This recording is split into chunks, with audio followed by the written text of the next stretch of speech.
Looking out to Margate's beaches, you can see what inspired William Turner's works of art.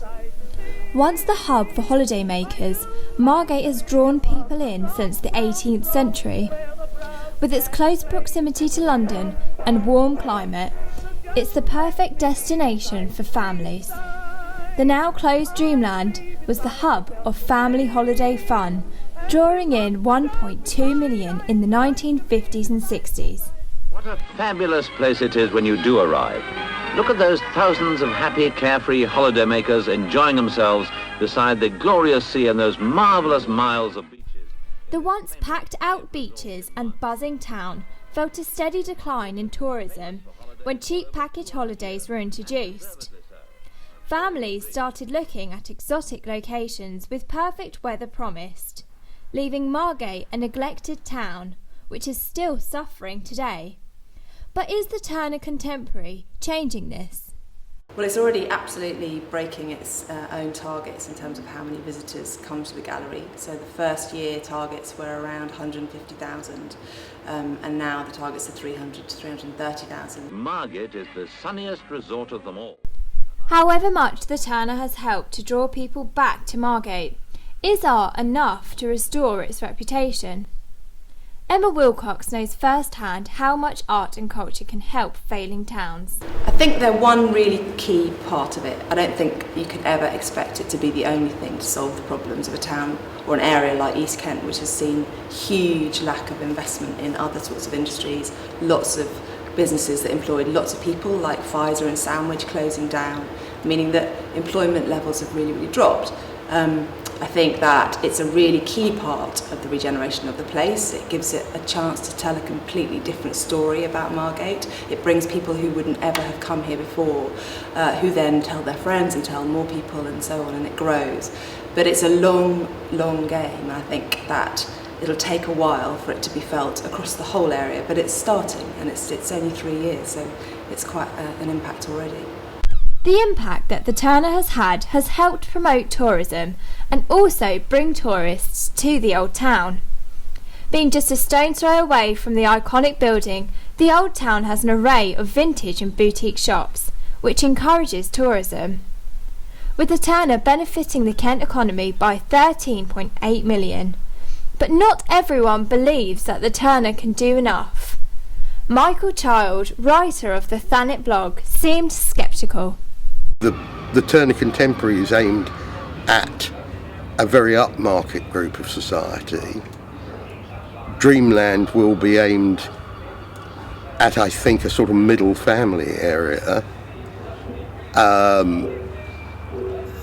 Then you've got this problem with Margate of the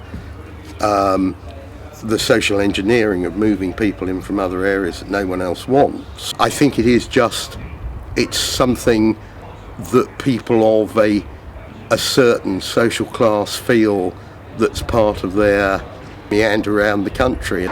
Despite a lot of money being driven into Margate with the help from the Turner, the Old Town Restoration, and media coverage from people such as Mary Portas, the town gives the impression of a half-finished DIY project. The Turner Contemporary has created a clash in the architecture of the town, which gives the feel of a two-tiered community, with only 11% of shops in the high street reporting that they had felt the benefits of the 500,000 visitors in the last year, compared to 80% of shops in the old town. Councillor Iris Johnson is passionate about Margate's restoration. We lost quite a bit from that segment of people who would come purely for Dreamland, because we knew that brought a lot of visitors, maybe 1.2 million I think was the figure.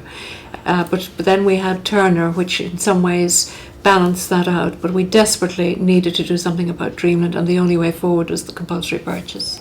I'm a great fan of Turner. I was the chair of the original steering group in 2001. Finally we were getting somewhere, but in 1996 I was asked if I would chair a steering group to try and get a Turner Centre by a member of the Civic Society.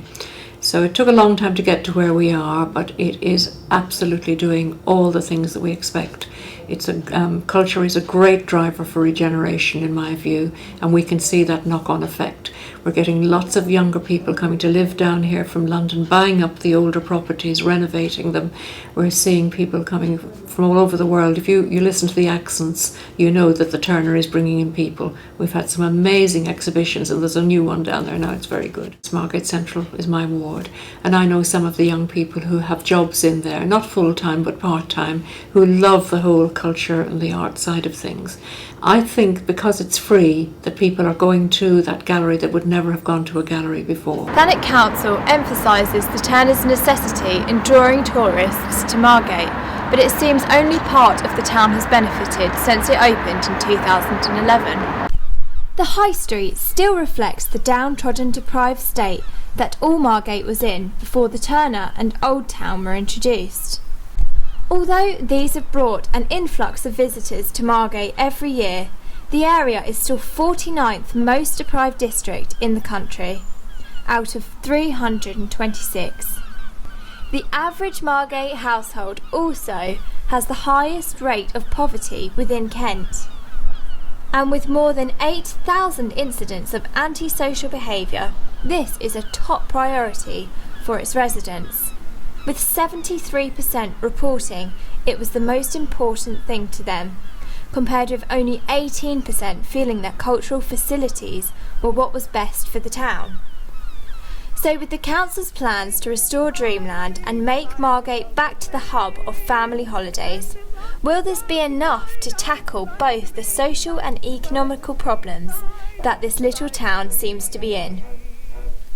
With its beautiful beaches and warm climate, there is hope for this corner of Kent, but will Margate ever find the tourism it's searching for?